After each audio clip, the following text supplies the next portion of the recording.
Good evening and welcome to 365 Days of Amazing Stories with Theo Mayer.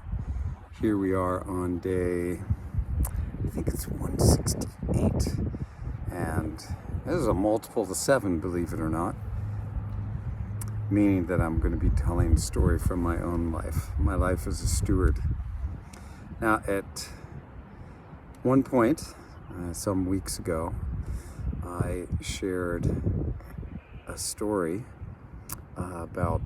some stories about being with the Mennonites, and I talked about how I had gotten some sorghum molasses in exchange for helping out with processing the sorghum molasses, which was a pretty cool process to watch. And when I went back, I had taken cases of sorghum molasses the year before what we were making. So it was 1-year-old sorghum molasses, and they were just kind of trying to get rid of it quickly. So I go back with cases, and now I'm in Cincinnati, Ohio, trying to sell sorghum molasses. And I took a case down to David Rosenberg of Wooden Shoe Gardens. And as I'm there with David, sharing my story about getting sorghum molasses, he asked me if I'd be interested at all in farming on his property. And I was. And we got to talking about the whole situation, what he'd want me to do, which was to grow a variety of vegetables for the market that he had on his property. And we also spoke about an old storage shed that I could convert into a little home and live in. So it was probably, I don't know, God, what time of the year it was at that point. Really not sure. It must have been the fall, like November or something. And we agreed that it would be a little bit before I could do it because winter was coming in. But as soon as there were some warm days in February in Ohio, I began to go down there and work on this little storage unit, turn it into a place that I could live in. And within a couple of weeks, I had created a pretty cool little structure. I put up in drywall. I used and insulation, of course. Before that, ran wires for outlets and insulated, of course, the ceiling, which was vaulted. It wasn't very high. I put a loft in so that I had the downstairs space for kitchen, dining room, living room, and then the little loft upstairs I had for my bedroom. And I put in a composting toilet, and I had cold water and electricity.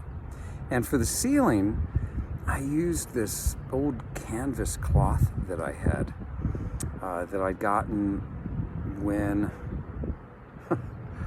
oh, this is kind of funny. So at one point when I was in California, I wanted a teepee. And I went to a sailmaker in Moss Landing to see if she could make me a teepee. And she looks at me with this kind of funny look, and she says, "You know what? I have all of the material sitting right underneath this counter to make a teepee with.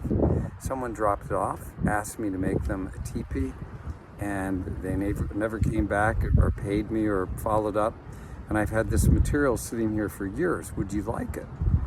And I said, "Well, sure."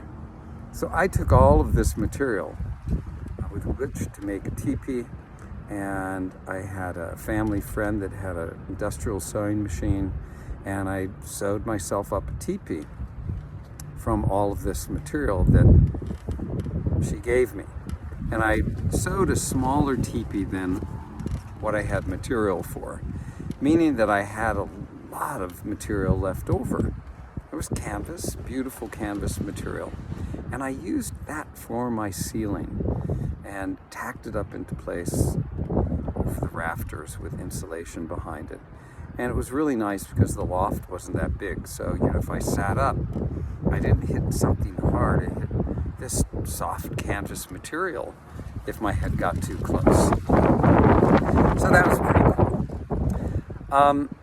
So I'm setting this whole place up, And the amazing thing was just the meeting with David, and that the sorghum molasses and the trip to the Mennonites and all that led to this meeting with David Rosenberg. Now, David Rosenberg had an 11-acre farm that was down in a place called Wooden Shoe Hollow. How did Wooden Shoe Hollow get its name? Wooden shoe. People from Holland originally came over, and they inhabited this little valley that had the deepest topsoil you can imagine. It was like 16 to 30 feet deep, depending on where you were in this little valley. And the hills that were close, up on either side of the valley, rose up quite steeply. So these hills had been eroding for centuries down into this little valley. And the valley was a little bit higher than the elevation of the Ohio River, but was part of that watershed. So the creek that ran through the little valley eventually made its way down to, I believe it was Mill Creek, and Mill Creek ran into the Ohio River. Mill Creek, because a long time ago there were mills built on either side of that creek. And stories are that when they were dyeing the fabric, those creeks ran in the color that they were dyeing at that day.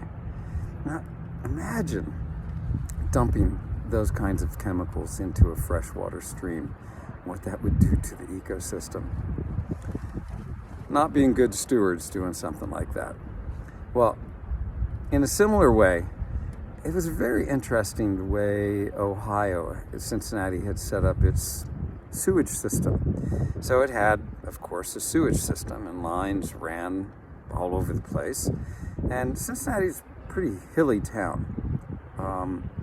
And so this was down low, and they had, at a certain point, Cincinnati had combined their sewage system with their sewage runoff.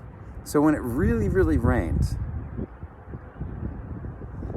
the runoff from the rain ran into the sewers, and when the sewers overflowed, they would overflow into the creeks. Now, they had remedied most of these places, but in the creek that flowed into Wooden Shoe Hollow, which David's farm had land on either side of this creek, when it would really rain in the wintertime, this one sewer outfall would just begin flowing out all of this incredibly nasty stuff. Everything that people flush down their toilets and down their drains. It would run down the creek. And the creek would smell like just chemicals. And nothing could live in that. Whenever I would go down the creek, sometime later when I thought it was potentially safe, there was nothing living in there. However, the cabin that I set up and lived in had a creek that ran right by it. And the water from that was incredibly clean and pure, and it had all kinds of things living in it that let me know that it was pure water. When I was a raft guide on the Little Miami River, we used to do stream quality monitoring by looking at the different species that inhabited the creek. And so I knew what to look for. And, there were crayfish and salamanders and tadpoles and various invertebrates as well that let you know that the water was clean, because they couldn't live there otherwise. Clams were in that little creek as well. And from my little cabin, I followed that watershed way up the hill to where it started coming out of the ground, and saw that even the aquatic life let me know that the water was very, very pure. In the summer times, when it was hot, I used to bathe in that creek. I built up a little pool, and on those hot summer days, I would just go down into the creek bed and take baths right next to it where I lived in this cabin. So on that first day, David took me around his little farm, and he had greenhouses, some of which were made of plastic and were hoop houses PVC pipe with plastic over the top of it, but he also had greenhouses that were made back in the original days of Wooden Shoe Hollow. Now, these greenhouses were, close to 100 years old at that point in time. They had wooden rafters, they had metal kind of structure that held up the greenhouse, but then wooden rafters with individual panes of glass that were laid almost like roofing tiles. So the upper tiles were laid on top of the lower tiles, creating a situation where when it would rain, the rain would just come off the roof. One of my first jobs at Wooden Shoe Hollow, as we were starting plants for that growing season, was to climb up onto the greenhouses and fix the panes of glass that had broken.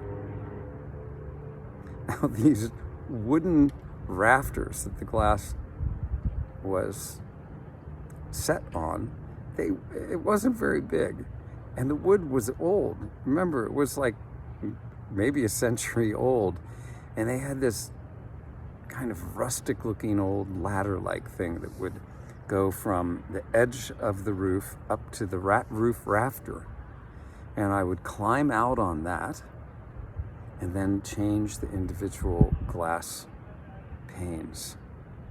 And occasionally, as I was doing the work, I would break a pane or two of glass as I was fixing one that was broken. So it was quite a difficult process, and one where you had to operate with the utmost delicacy. But it was kind of a cool trip back into the past to be repairing these greenhouses from long ago. What was their heating source?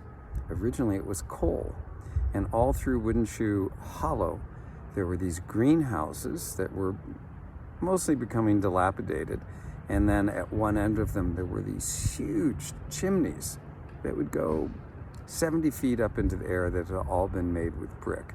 Of course, those were tumbling down as well.